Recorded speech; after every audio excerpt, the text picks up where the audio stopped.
Hey guys, so this is going to be a video all about homemade baby food. I thought this was kind of a no-brainer kind of a thing, but I've posted a couple videos or pictures on Instagram and I always get asked to talk about it more. I've received emails from new moms and expecting moms that just kind of want to, I guess, pick my brain about what I use and how I make it and how I decide, you know, what to give her to eat. So I'm going to talk about kind of how I make her food, what I choose to make, the different combinations and recipes that I decide to give her each day, and along the way I'm going to talk about the Baby Bullet and just the different products that I use. So I hope that this video is helpful to any, like I said, expectant moms, new moms. This whole experience making her food has been so enjoyable. I absolutely love it. Whenever I tell people that I'm making her own baby food, they look at me like, oh, that must be so much work and oh my gosh, the time. But it's really so simple and it doesn't require a lot of time. And I think it's a lot easier than a lot of people think. I think the thought of making your own baby food to a lot of people is like an intimidating thought, and just the fact that like, who has time for that? And it's so much easier to just go to the store and, you know, buy pre-made baby food. But my whole thing behind it is, number one, I don't know exactly what is in those jars and pouches at the store. I like making my baby food because I know everything that's going into it. I'm making it in my own kitchen. To me, it's safer that way as far as like the ingredients. I don't have to worry about, you know, if she's allergic to something, I'll know exactly what it is she's allergic to because it's the only thing that I gave her and it's not a specific ingredient or a spice or something like that. And it's a lot cheaper than people think. Those pouches in the store, which have kind of taken over for the jars, back when I was a baby, my mom gave me the jarred baby food, they're at least $1 a piece, and that really adds up fast. And that pouch, you'll maybe get 2 meal times out of it, whereas if you go to the store and buy an apple, you could make for, you know, I don't know, 59 cents, you can make basically like 4 days worth of meals out of just one apple. So the cost breakdown, it's actually more inexpensive, I find. And I do tend to buy mostly all organic, and it still comes out to be cheaper. And I've just been having a lot of fun like concocting different things and like giving Addison things to try and just kind of like, I don't know, making my own recipes. I don't use a recipe book. I do sometimes go online and I pin different things, but to be honest with you, I haven't really looked at those pins since I've started. The only thing that has helped me is the little booklet that came with my Baby Bullet. And in here, basically, it just tells you kind of how to work it and then different combinations and things you can try. But for the most part, I kind of do my own thing. Okay, so to start out, the Baby Bullet is basically the little baby of the Magic Bullet, which you guys I'm sure are all aware of. I received mine at my baby shower and I've really been enjoying using it. Essentially, it's just a blender. So if you have a blender or even a Magic Bullet, some other kind of mixer, this is not necessary. I think sometimes people think you need to purchase like a baby specific food maker. You don't. If you have a blender, this will get the job done. The only thing I like about this is it kind of is a good size. It's not some big huge thing. It's a nice like proportion size for the amount of food that I put in here, whereas like my Ninja blender is just huge and I never nearly make that much food in one serving. So I like the little portion size. This is actually the batch bowl used for like potatoes and to make like a batch and freeze. I tend to use the short cup the most, which is perfect, and you still kind of can get, I would say, 4 2-ounce little containers. So it comes with 6 of these, and I really like these because it has a date dial on it, and so you know you can, you know, turn this to the exact day that you made her food or his food, and then you know, so that way if it's in your fridge, you know when the food was from. The Baby Bullet manual tells you to keep fresh food in the fridge for no more than 3 days, and then you can actually freeze food for up to 30 days. So that's where these come in. These are the little faux ice cube trays, and they're little 2-ounce servings, same size as the plastic ones, and then it has a lid that you can freeze.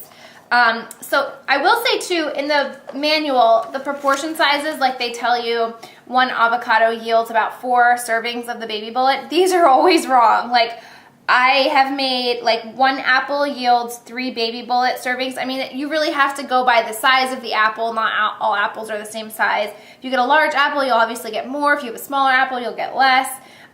Same like, you know, a zucchini. Zucchinis aren't one standard size. So you just kind of have to use this as a guide. I wouldn't, you know, really use this as your, you know, Bible. As far as like the serving sizes. So when I started Addison on Solids, I started with the 4-day introduction rule. Basically, you introduce a new food every 4 days, and that way if she breaks out or has an allergic reaction, usually it takes a couple days for things like that to happen, and then I would know firsthand, oh, it was the zucchini that I gave her. And I only start with 1 single food. And then once she kind of had multiple amounts of foods and different variety, then I kind of started mixing them together. But really, I would only introduce 1 new food every 4 days, and that has worked out extremely well. Just to give you a rundown of what I have given her, she's gotten quite a few different varieties of food. I do try to give her a fruit in the morning and then a vegetable at night. We started introducing yogurt, and she loves that, so I usually give her some yogurt and maybe, you know, on its own at like snack time, lunchtime, or I'll mix it with a fruit. We also started introducing oatmeal and brown rice, homemade, not the baby cereal brown rice. I've homemade my own brown rice and my own oatmeal because we're starting to introduce different textures to her now.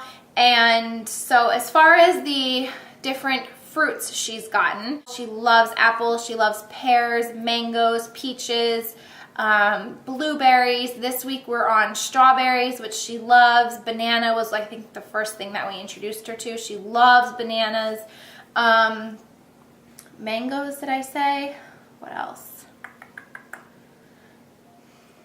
I think that's it as far as fruits go. As far as vegetables go, carrots, peas, green beans, squash, zucchini, avocado, and I think that's it. We still haven't done broccoli or spinach. I'm starting butternut squash on Thursday. So far, knock on wood, she hasn't had any allergic reactions or adverse reactions to anything that I've given her aside from peas. On the second day that I had been giving her the peas, her back broke out in like a little bit of a rash, and I think that was at the time of her 6-month visit, I want to say, and I had her doctor look at it, and he said he did not feel that it was related to the peas, that it was just maybe like a little bit of a viral thing. Since then, I've reintroduced the peas on another like separate 4-day schedule, and she has been fine with it. So far, like I said, knock on wood, she hasn't had any adverse reactions. Everything, for the most part, that I have given her, everything I've given her has been organic. It's not always really easy to find organic, especially different fruits, because they're not always in season. For example, I could not find organic blueberries at my local supermarket, so I did buy organic frozen blueberries. So that's an option too. If it's out of season, like right now peaches aren't in season, I got frozen peaches that were organic. Again, you don't have to be buying organic fruits and vegetables. I don't know. I just feel better about it, and I just want to be able to control as much as I can what is going into her body, and the fewer pesticides and chemicals and things like that, the better. I also really like doing the 4-day schedule because I can find out if she actually likes the fruit or the vegetable on its own before I actually mix it. She has loved every single kind of fruit that we have given her. Oh, and the other thing I've been giving her is sweet potatoes. She loves sweet potatoes. It is by far her favorite thing. She hasn't been as pro veggies as she has been with fruit, and I think that's just normal. I mean, fruits are very sweet, but veggies are, I think, a little bit more bland for a new palate.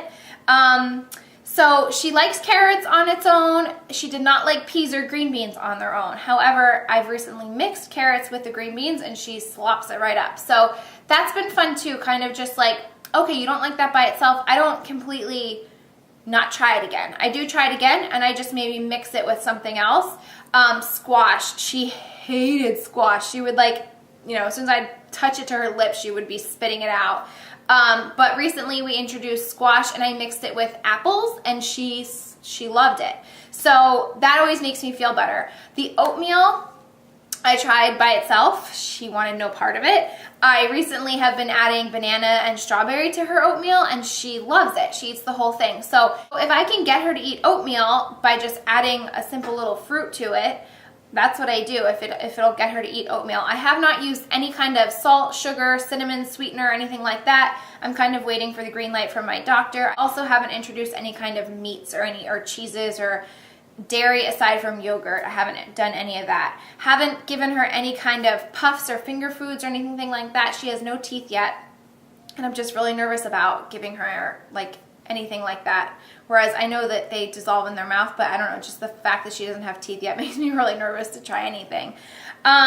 So yeah, I'm going to share with you what I have in the freezer and kind of the whole process. Basically, what I do in the beginning of the week, I sit down and I do a meal plan for Nick and I always do that on Sunday, what we're going to eat for the week. And then next to that, I've been kind of going over what I'm going to give her. It's not necessarily what I'm going to be giving her every day, but what new foods I'm going to be introducing to her. So when I sit down and I make my list, then I take it to the grocery store, I know which fruits, which vegetables, potato I want to try that week. So for example, this week on the menu, I had butternut squash soup for Nick and I purposely did that because I haven't introduced butternut squash to her and I really wanted to. So cut up the butternut squash, cleaned it all, I steamed it. So before you use your baby blender, you have to steam it. Again, I have the Baby Bullet steamer that I got from my shower. You do not need a specific steamer. You can easily boil the vegetables on the stove. You can make a steamer out of a pot and a bowl, and they even sell vegetable steamer bowls.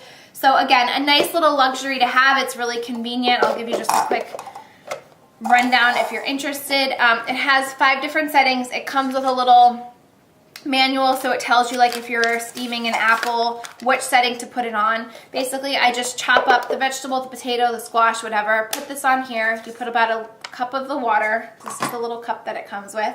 Fill this with water. It plugs in.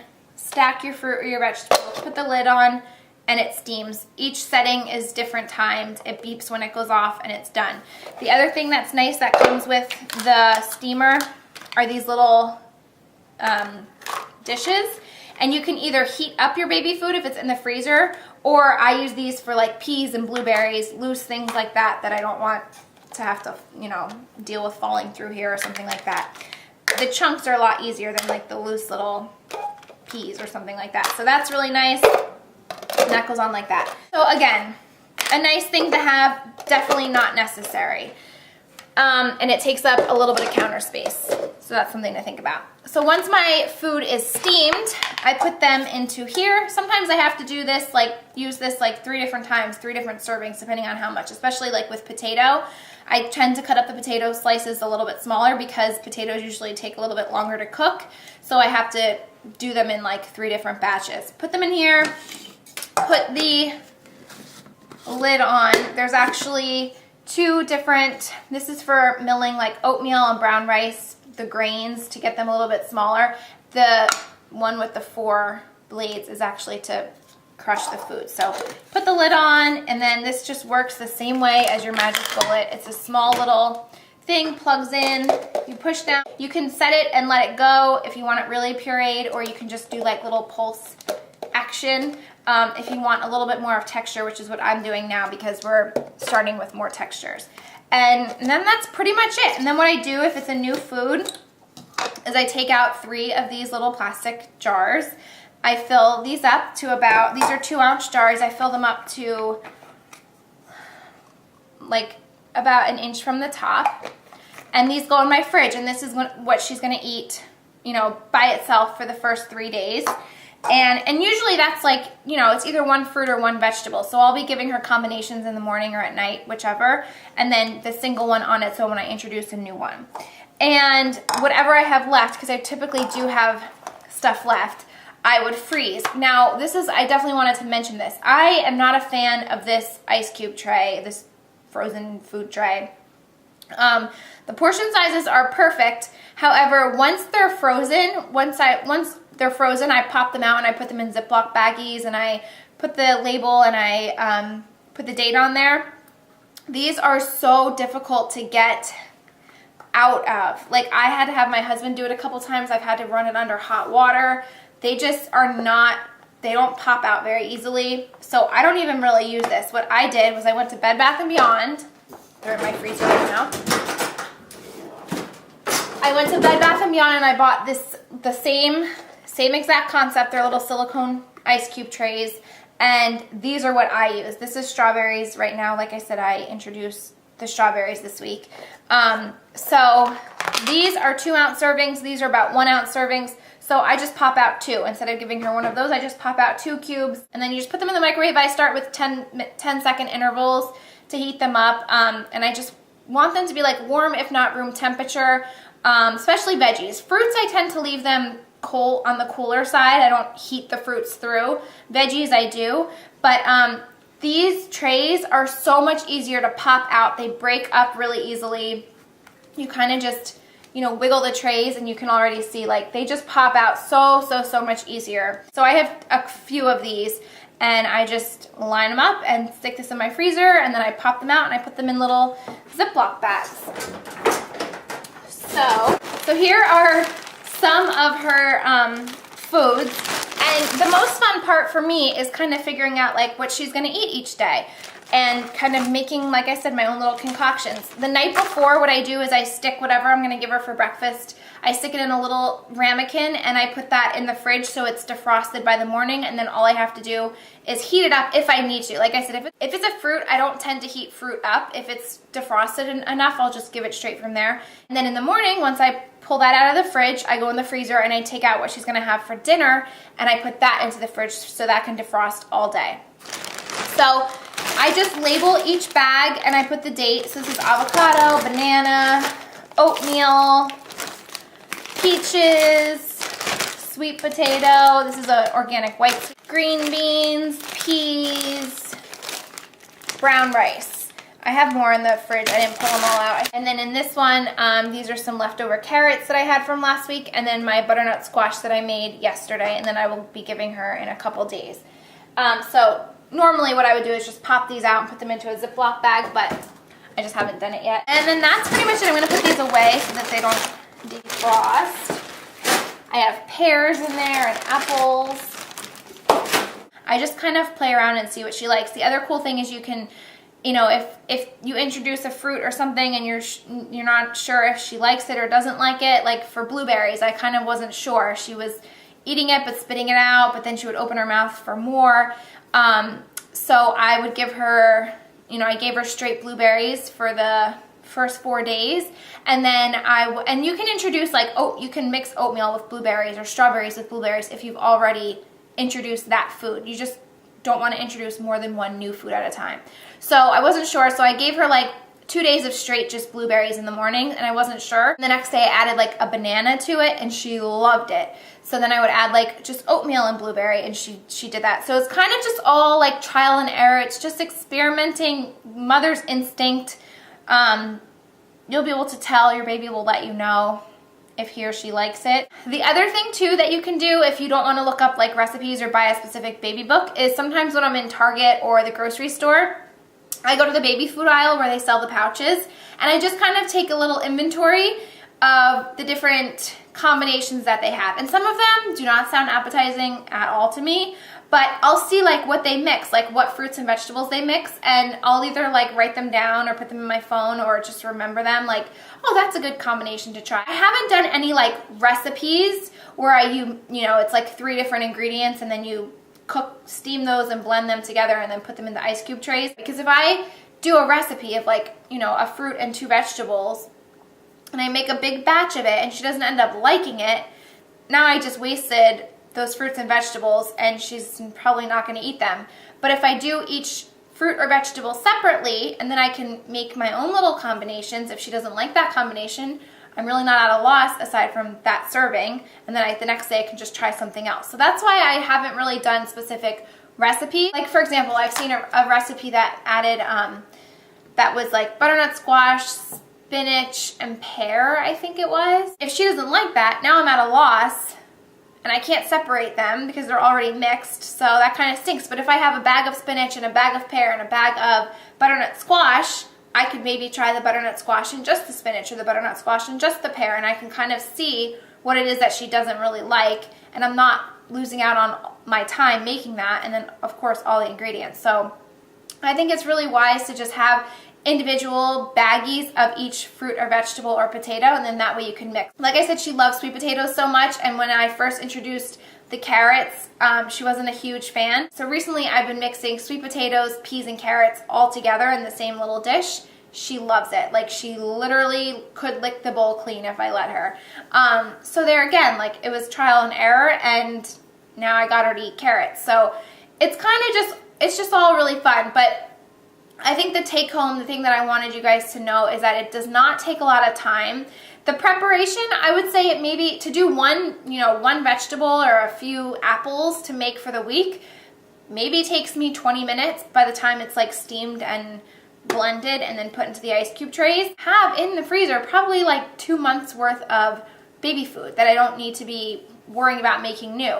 I have some spinach in the fridge because I haven't introduced spinach yet, so that's something I'm gonna just, I picked it up at the store when I was there. I'll make it and then blend it and put them in ice cube trays and leave them in the freezer, and then after the butternut squash I can introduce spinach. So I'm kind of always thinking ahead. The beauty is that I can freeze things and give them to her later in time. Everything's kind of there, and then it's just a matter of like popping them into the microwave and heating them back to room temperature or heating them up, and that is that. It's also really easy to like travel with them. I know a lot of people say when you're making baby food, like, well, what do you do when you have to travel or you have to go somewhere? You just pop out a couple cubes and you throw them in a Tupperware, you throw them in a little, little thing, and you take it with you. And if you're somewhere that doesn't have a microwave, like if you go out to eat, for example, and you don't have a microwave, this is something I've done before. I'll take my little cubes or my little baby food servings, I'll have them defrosted. Ask the waitress for hot boiling water, like a tea mug, and then you just stick this in the tea mug and it'll heat up the food for you. So, common sense, don't make it harder than it is. It's extremely easy, travel friendly. So I hope that this video was helpful to you guys.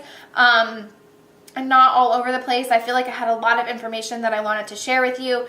All in all, I love making it. I would recommend it if you're not someone that, thinks you could do it or thinks it's really hard. Just give it a try. It's really, really fun. Getting to experiment with different textures and flavors. If you guys have any recommendations on different concoctions and combinations for me to try, leave them in the comments below. That would be great. And if you have any other questions that I didn't already answer in the video, please post them below. I'm also going to do an accompanying blog post of everything that I talked about here, so I'll link my blog in the description box if you want to read more. And I think that's it. So thank you guys so much for watching, and I'll talk to you soon. Bye!